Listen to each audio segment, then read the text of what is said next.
ஆண்டவருடைய வார்த்தையை தியானிப்பதற்கு முன்பதாக ஒரு நிமிடம் தலை வணங்கி நாம் ஜெபம் செய்வோம். எங்களை நேசிக்கிற நல்ல தகப்பனே, இந்த இழந்து காலங்களிலே முதலாவது நாள் அதிகாலை வேளை உம்முடைய சமூகத்தில் வந்து லித்தானியா என்ற பொதுவான பிரார்த்தனைகளை ஏறெடுக்கவும், உம்முடைய வசனங்களை தியானித்து உம்மையே நோக்கி பார்க்கிற அனுபவத்தை கற்றுக்கொள்ளவும் நீர் கிருபை செய்ய உம்முடைய பாதத்திலே மன்றாடுகிறோம்.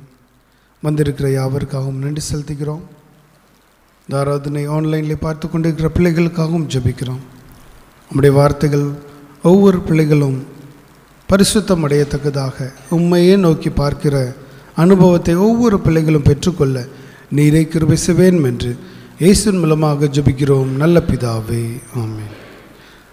இந்த 40 நாளும் அதிகாலை ஆராதனை வேளையிலே நாம் ஃபோக்கஸ் ஆன் ஜீசஸ் என்கிற தலைப்பிலே தியானிக்க இருக்கிறோம். இயேசுவையே நோக்கி பார் என்கிற தலைப்பு. இயேசுவை நோக்கி பார்ப்பதினாலே என்னென்ன நன்மைகளை நாம் பெற்றுக்கொள்ள முடியும், இந்த உலகத்தரமாக மற்ற காரியங்களை நாம் பார்க்கும்போது நம்மளுடைய வாழ்க்கையில் என்னென்ன நேரிடும் என்பதையும் நாம் தியானிக்க இருக்கிறோம். இந்த நாளிலே நாம் முதலாவது தியானத்திற்கு எடுத்துக்கொள்ளப்பட்ட கதாபாத்திரம் ஆதாம் மற்றும் ஏவாள். இருவரும் ஏதேன் தோட்டத்திலே தேவனாலே சிருஷ்டிக்கப்பட்டு தேவனுடைய சமூகத்திலே காணப்பட்ட இந்த நபர்கள் தேவனோடு ஐக்கியப்பட்டு இருந்தாலும் தேவனை விட்டு விலகி செல்கிறதை நாம் பார்க்க முடிகிறது. எப்பொழுதுமே ஃபோக்கஸ் அப்படின்னு சொன்னால் ஒரு குறிப்பிட்ட பகுதியோ குறிப்பிட்ட நபரையோ குறித்து நாம் தியானிக்கிறதாக இருக்கிறது. மற்ற வைடர் ஆங்கிள் அப்படின்னு சொல்லுவாங்க, ஒரு சில நபரை குறித்து சிறப்பாக காண்பிக்கிறது இந்த ஃபோக்கஸ் என்கிற கருவி. ஸோ அவரை நோக்கி பார்க்கிற ஒரு அனுபவத்தை நாம் இந்த நாளிலே புரிந்து கொள்ள இருக்கிறோம். ஆதாமும் சிருஷ்டிக்கப்பட்ட நாள் முதல் அவனுடைய ஃபோக்கஸ் எல்லாமே தேவன் மீது தான் இருந்தது. தேவனுக்கு பிரியமாக இருக்கிறான். 2ஆம் அதிகாரத்திலே தேவன் அவனை சிருஷ்டிக்கிறார். 16வது சிருஷ்டிப்பின் பிறகு அவர்களுக்கு கொடுத்த ஒரே ஒரு கட்டளை 16வது வசனத்திலே அவர் சொல்கிறார், சகல விருட்சத்தின் கனியை புசிக்கலாம். 17வது வசனம், ஆனாலும் நன்மை தீமை அறியத்தக்க விருட்சத்தின் கனியை புசிக்க வேண்டாம் என்று தேவன் அவர்களுக்கு கட்டளையிடுகிறார். அதன் பிறகு அந்த நன்மை தீமை அறியத்தக்கதாக ஒரு மரம், அது தோட்டத்தின் மையப்பகுதியிலே இருக்கிறது. Centre of attraction. ஒரு சில பகுதிகள் மையப்பகுதியாக இருக்கும்போது சுற்றுலா பகுதிகளில் சென்டர் ஆஃப் அட்ராக்ஷன் இல்லை டூரிஸ்ட் அட்ராக்ஷன் என்று சொல்கிற பகுதியிலே அநேக கூட்டங்கள் சென்று பார்ப்பது வழக்கம். அதே போல் இந்த ஆதாமும் இந்த சென்டர் ஆஃப் அட்ராக்ஷன் ஆக காணப்படுகிற இந்த மரத்தை அவன் கவனித்து பார்ப்பானா என்று பார்க்கும்படியாக தேவன் படைத்து இந்த நிபந்தனையை ஆதாமின் இடத்தில் சொல்கிறார். அப்பொழுது ஏவாள் படைக்கப்படவில்லை. அதற்கு முன்பதாகவே தேவன் ஆதாமின் இடத்தில் இந்த கட்டளையை கொடுத்திருக்கிறார். ஆதாம் இந்த கட்டளைக்கு கீழ்ப்படிந்து அவன் ஒருபோதும் அந்த பழத்தை கவனிக்கவே இல்லை. ஆனால் அவன் வளர்ந்து அனுதினம் தேவனோடு உறவாடி கொண்டே இருக்கிறான். அதன் பிறகுதான் பின் வருகிற வசனங்களை நாம் பார்த்தோம் என்றால் அங்கே தேவன் மிருக ஜீவன்களை படைக்கிறார். அதற்கு ஆதாம் பெயரிடுகிறான். அதில் எவ்வளவு காலங்கள் சென்றிருக்குமோ தெரியாது. அதன் பிறகு தேவன் ஆதாமுக்கு ஒரு 5 நித்திரை கொடுக்கிறார். 2ஆம் அதிகாரம் 21வது வசனத்திலே ஆதாமுக்கு 5 நித்திரையை தேவன் வரப்பண்ணுகிறார். அப்படின்னா என்ன அர்த்தம்? தேவன் ஆதாமுக்கு அனஸ்தீசியா கொடுத்துருக்கிறார். ஆப்ரேஷனுக்கு முன்னாடி மயக்க மருந்தா ஏதோ ஒன்று அனஸ்தீசியான்னு சொல்லுவார். ஸோ நான் என்னுடைய சர்ஜரி பில்லை எடுத்து பார்த்தேன். எல்லாத்தோட அதிகமான பில் யாருக்கு அப்படின்னு சொன்னால் ஏறக்குறைய 50,000 ரூபா அந்த டாக்டர் சர்ஜன் யார் ஆப்ரேஷன் பண்ணாரோ அவருக்கு. அதுக்கு ஒரு 30,000 ரூபா இன்னொரு அமௌண்ட் போட்டிருந்தது. யார் என்றால் மயக்க மருந்து கொடுத்த அந்த அனஸ்தீசியா ஸ்பெஷலிஸ்ட்டுக்கு.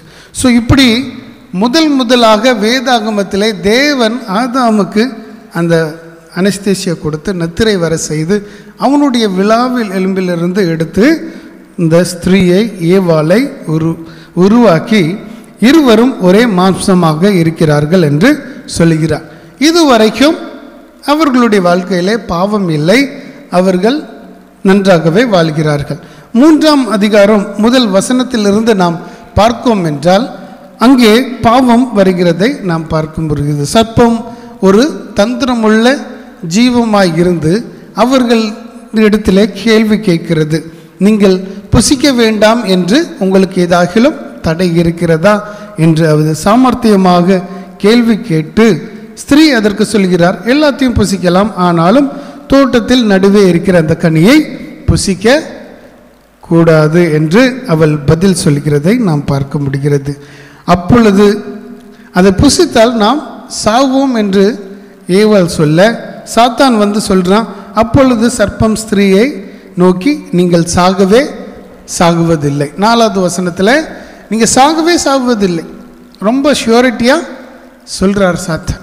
இது ஹாஃப் லை அப்படின்னு சொல்லுவாங்க, பகுதி உண்மை இல்லைன்னா பகுதி பொய். இது சாத்தானுடைய தந்திரமாக இருக்கிறது. உலகத்திலையும் நிறைய பகுதி உண்மைகள் இல்லைன்னா பகுதி பொய்யை நீங்கள் கேட்டிருக்க கூடும். என்ன பகுதி பொய் சொல்கிறான், நீங்கள் சாகுவதில்லை என்று உடனே சாப்பிட்ட உடனே டெத்து வராது, ஆனால் கொஞ்ச நாளில் நிச்சயமாக அது வரும். அதை அறிந்த சாத்தான் நீங்கள் சாகவே இல்லை என்று தந்திரமாக அவர்களை ஏமாற்றுகிறான். இந்த ஏமாற்றின் வலையை இந்த வலையை ஆதாமுக்கும் நிச்சயமாக அந்த சாத்தான் விரித்திருப்பான். அவன் விழியவில்லை, ஏனென்றால் அவனுடைய ஃபோக்கஸ் எல்லாம் தேவன் மீது இருந்தது.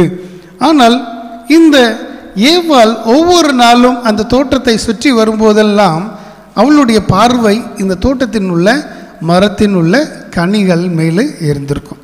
எல்லா மரத்தையும் டேஸ்ட் பண்ணிட்டோம், இந்த ஒரு மரம் டேஸ்ட் பண்ணவில்லை, இது எப்படி இருக்குமோ என்கிற எண்ணம் ஏவாளுக்கு நிச்சயமாக இருக்கும்.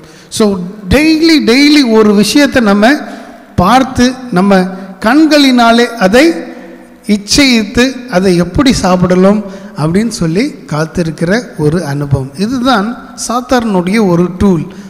சாத்தான் ஒவ்வொரு நாளும் உங்களுக்கு எட்டாத ஒரு காரியத்தை காண்பித்து இதற்காக பிரயாசப்படு என்று உங்களை தவறான வழியிலே நடத்தக்கூடும். ஸோ அவள் சொல்லுகிறார் 5வது வசனத்திலே, இல்லை சாத்தான் 5வது வசனத்தில் அவரிடத்தில் சொல்கிறார், நீங்கள் நன்மை தீமை அறிந்து தேவர்களைப் போல இருப்பீர்கள் என்று. ஸோ சாத்தானுக்குடைய ஐடியா இது. சாத்தான் தான் தேவனைப் போல ஆக வேண்டும் என்று தன்னை உயர்த்தினான். அவன் பரலோகத்திலிருந்து தள்ளப்பட்டான். அந்த ஐடியாவை மனுஷனிடத்தில் சொல்கிறான், நீங்கள் இந்த பழத்தை சாப்பிட்டீங்கன்னா நீங்களும் தேவர்களைப் போல ஆவீர்கள். முதலாவது காரியம் நீங்கள் சாக போகிறதில்லை, 2வது பெனிஃபிட் என்ன, நீங்கள் தேவர்களைப் போல ஆவீர்கள் என்று அந்த பழத்தை குறித்து சொல்கிறான். ஸ்திரீயானவள் அதை கேட்டு 6வது வசனத்திலே அந்த விருட்சத்தின் பழம் புசிப்புக்கு நல்லதும் பார்வைக்கு இன்பமாய் இருக்கிறது என்று கண்டு, ஸோ அவள் பார்வைக்கு அழகாக இருக்குது அப்படின்னு சொல்லி பார்த்து அந்த தன்னுடைய ஃபோக்கஸ் எல்லாம் தேவன் மீதிலிருந்து திருப்பி ஒரு பழத்துக்கு நீராக வைக்கிறதை நாம் பார்க்கிறோம். உலகத்தரமாக நம்மளுடைய பார்வை எதன் மீது இருக்கிறது? உலகத்தரமான பொருட்கள் மீது நம்மளுடைய கண் இருக்கிறது தான். ஒரு பாட்டு படிப்போம் இல்லையா, பொருட்கள் மீது கண் போச்சுன்னா போச்சோமா ஓ அபிஷேகம் அப்படின்னு சொல்லி. ஸோ உலகத்தரமான பொருட்கள் மீது, சாப்பிட்ற பொருள் வாய்க்குள்ளே கொஞ்ச நேரம் இருக்கிறது வரைக்கும் தான் டேஸ்ட், அதுக்கப்புறம் அது டேஸ்டே கிடையாது. ஆனால் இந்த பொருள் மீது அவள் இச்சிக்கிறாள். பார்வைக்கு அழகுள்ளதாக இருக்க வேண்டும் என்று விரும்புகிறார். சிம்சனும் அதே போலதான் கண்களுக்கு அழகானவைகளை காண வேண்டும் என்று விரும்புகிறான். நியாயாதிபதிகளின் புஸ்தகம் 14ஆம் அதிகாரம் 3வது வசனத்தின் பின்பகுதியிலே அவனுடைய பெற்றோர் கேட்கிறார்கள், இங்கே நம்ம யூத பெண்களிலே எத்தனை பேர் இருக்கும்போது இந்த விருத்த சேதனத்தால் இல்லாத பெலிஸ்தர் இடத்துக்கு ஒரு பெண்ணை கொள்ள வேண்டியது என்ன என்று கேட்கும்போது அவன் சொல்லுகிறான், அவள் என் கண்ணுக்கு பிரியமானவள், அவளையே எனக்கு கொள்ள வேண்டும் என்று சொல்லுகிறான். ஸோ கண்களின் இச்சை, ஸோ அதிலே அவன் விழுந்து போகிறான். அவனுடைய ஃபோக்கஸ் தேவனிடத்திலிருந்து விலகி அழகுக்கு நேராக, பிரியம் உள்ளதுக்கு நேராக மாறுகிறதை நாம் பார்க்க முடிகிறது. ஸோ எப்பொழுது நம்மளுடைய ஃபோக்கஸ் தேவனை விட்டு விலகி போகிறதோ நாம் விழுந்து போகிறோம். சர்ப்பம் ஒரே நாளில் ஏவாளை ஏமாற்றலை. அனுதினம் ஏவாள் அந்த கனியை பார்த்து ரசித்து, ஒரு நாள் ஏவாளுடைய எண்ணங்களையும் சாத்தான் புரிந்து தான் அவளுக்கும் இந்த பழத்தின் மீது இன்ட்ரெஸ்ட் இருக்கிறதுனால தான் ஏமாற்ற முடிந்தது. ஒருவேளை ஏவாள் அந்த பழத்தை பார்த்து ரசிக்கவில்லை என்றால், அவள் தேவன் மீது மட்டும் ஃபோக்கஸ்டாக இருந்திருந்தா இப்படிப்பட்ட காரியங்கள் நடந்து விடாது. தினம் தினம் ஒரே காரியங்களை, தேவனுக்கு பிரியமில்லாத காரியங்களிலே நாம் ஃபோக்கஸ் செய்யும்போது நாம் விழுந்து போக கூடும். சிம்சனுடைய வாழ்க்கையிலும் அவனமாக தான் அவன் விழுந்து போகிறான். அவனைப் போல பலசாலி யாருமே கிடையாது. தேவன் அவ்வளவு தாளந்துகளினாலும் பரிசுத்த ஆவியின் ஆற்றலினாலும் அவனை படைத்திருந்தார். 1000 பேர் வந்தாலும் தைரியமாக எதிர்கொள்கிற அந்த சிம்சன் ஒரு பெண்ணின் இடத்துல சேர்ந்து அவன் தினம் தினம் அவளை தொந்தரவு பண்ணி அவனிடத்தில் அந்த ரகசியத்தை அறிந்து கொள்கிறார்.